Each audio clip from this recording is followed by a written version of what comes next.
Aquarius. Welcome to your reading for February 21st to the 27th. I'm extremely tired today, so if my eyes look heavy and dark, that's why. Hopefully you guys have had a good week, though. I really appreciate you being here, and hopefully you can get some sort of insight into what's coming, what's developing. Energy is always changing. It's always in motion. And yep. Energy is always changing in motion. That's what it is. All right, so starting off here for the energy or the overall essence of the week, we have the High Priestess. All right, so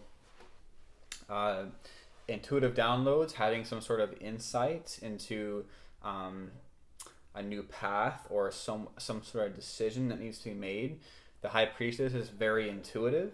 She's, psychic basically, and it speaks to our connection to that side of ourself. And so if there's some sort of deeper insight that needs to come out, it's definitely going to. It's what this is saying. So be mindful of anything that starts coming through to you intuitively, or just something that may have been hidden. Because I have another hidden card here, the Moon, and we're going to get to that. All right, in the recent past, we have the Ace of Wands, which is weird because in the current, moving into the week, we have the Two of Wands. So the Ace of Wands, all right. It looks like there was some sort of passionate new spark with some sort of relationship. It definitely came, it may have came pretty suddenly, unexpected almost, but it looks like in the recent past, there was some sort of connection made that's sparked a lot of passion and inspiration in you. A lot of love there as well. And because it's the wand suit, it's definitely it was a divinely guided thing. It was like almost in some ways serendipitous.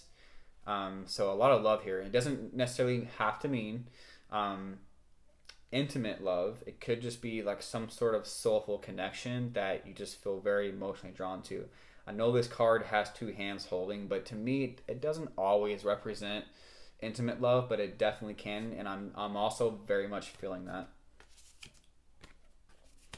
Current energy going into the week, we had the Two of Wands and the Moon. So it definitely looks like there's some sort of idea or endeavor that you are wishing to move forward on, or you are going to be wishing to move forward on, and it's essentially trying to draw you out of your comfort zone.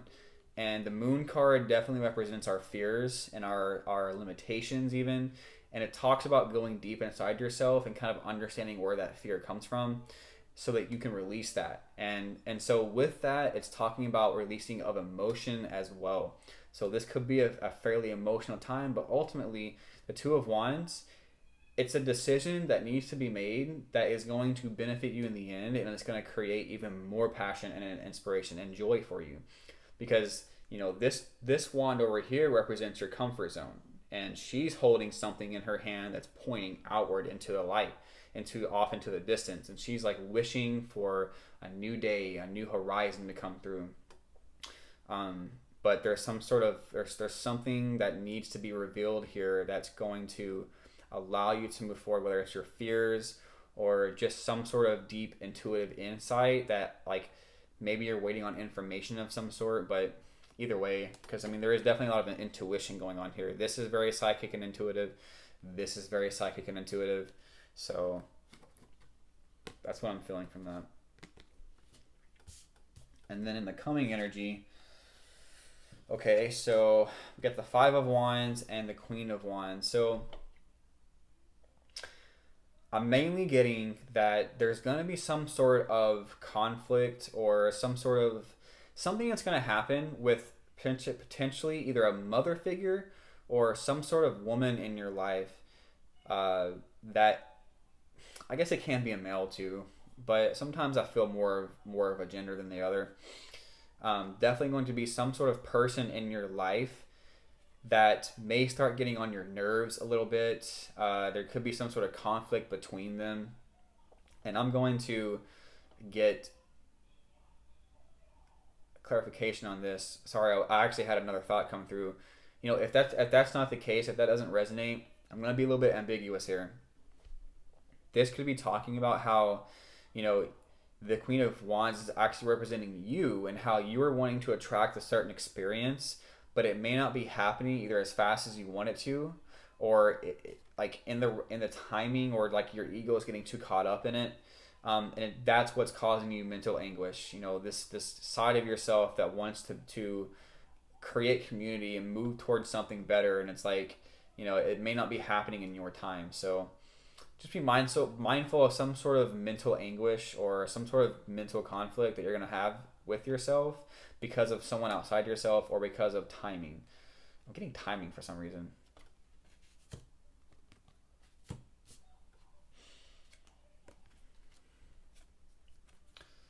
Another five of, that's okay, that's pretty weird. Yeah. Timing.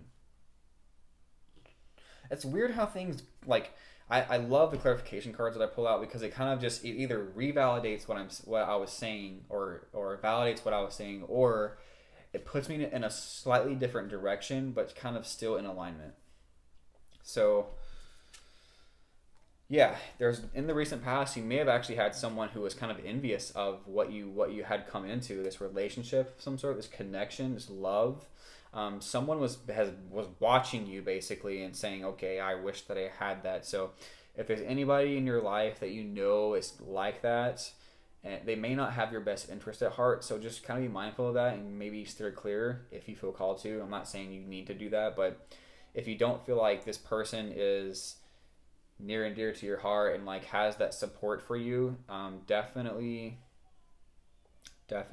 keep a mindful eye on that, a mindful or watchful eye on that.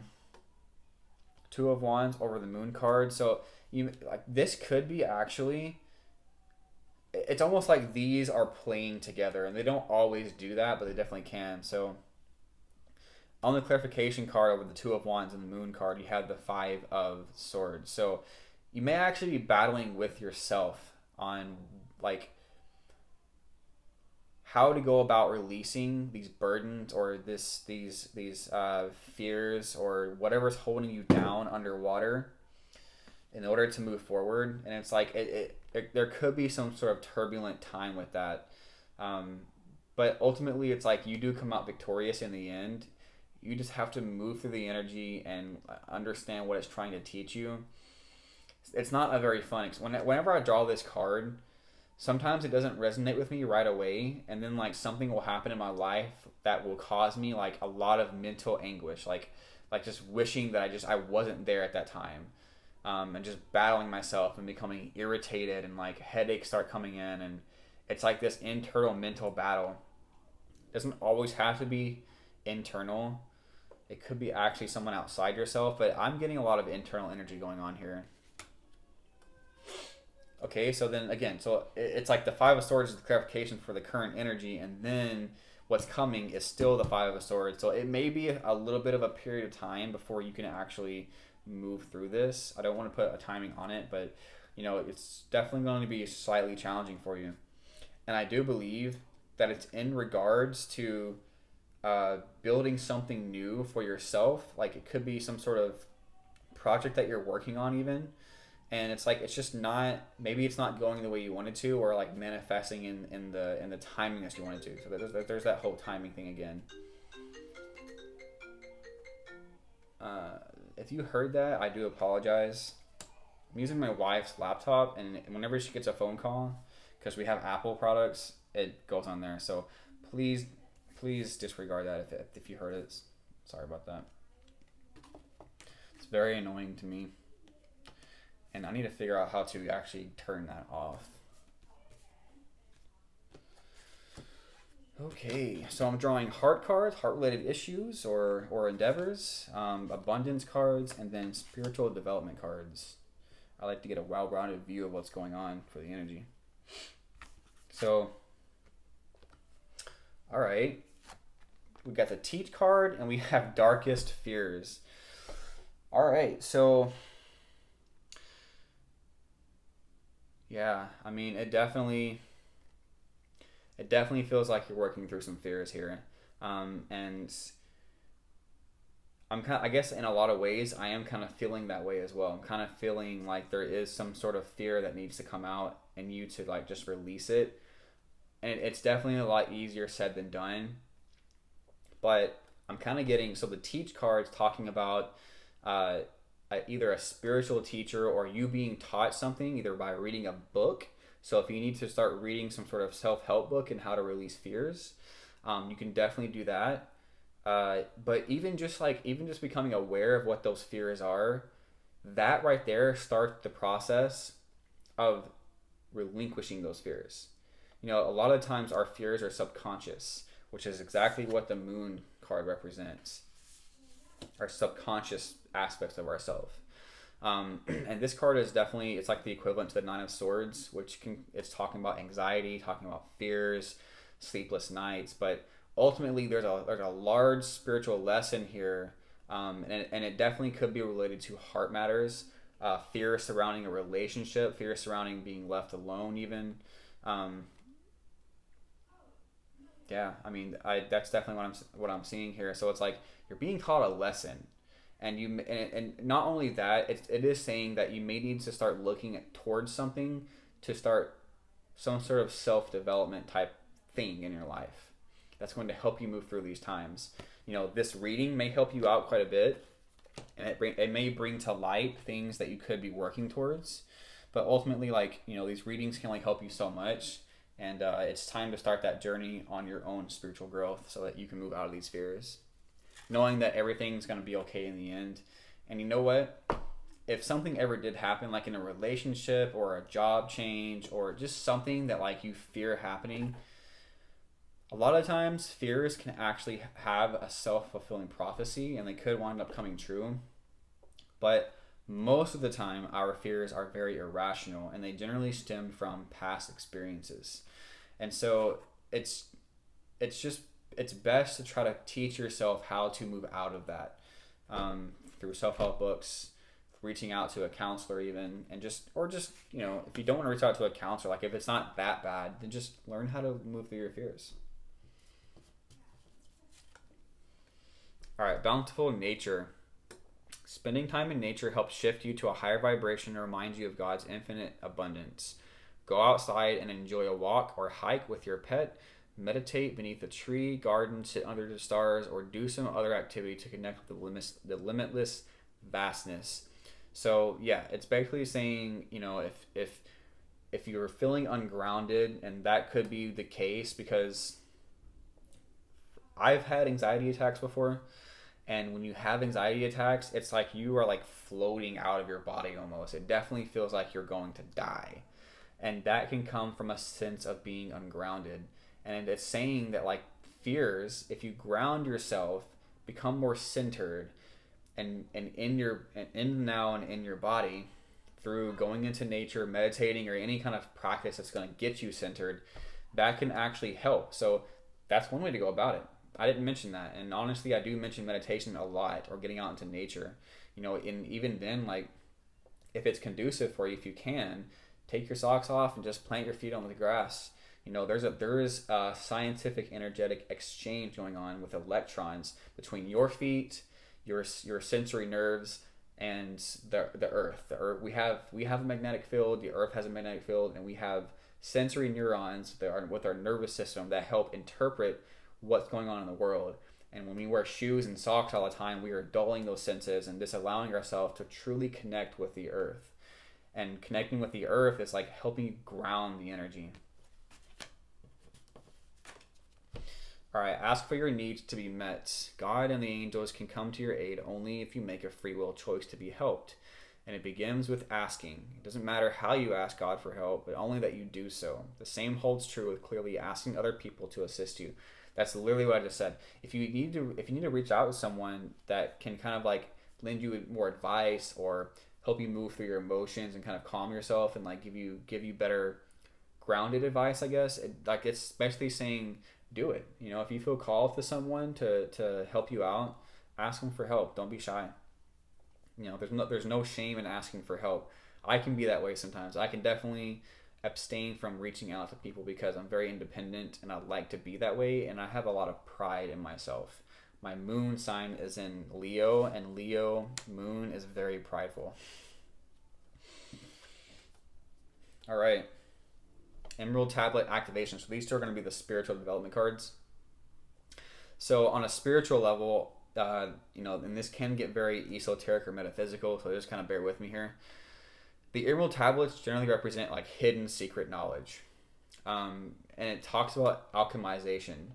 So it definitely feels like what's happening is like there's some sort of energy shift that you're going to be experiencing that's going to help you like kind of get out of this old energy, this old shell of yours, and move into something better, especially if it's in regards to fear. This is being like it's so the keywords here are cosmic ordering, divine alchemy, and conscious manifesting. So it's basically saying like, yes, there are things that need to be shifted, and you are going to have to consciously be a part of that process.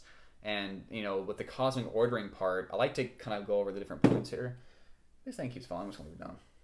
That's because this table is literally like it's just a fold out table.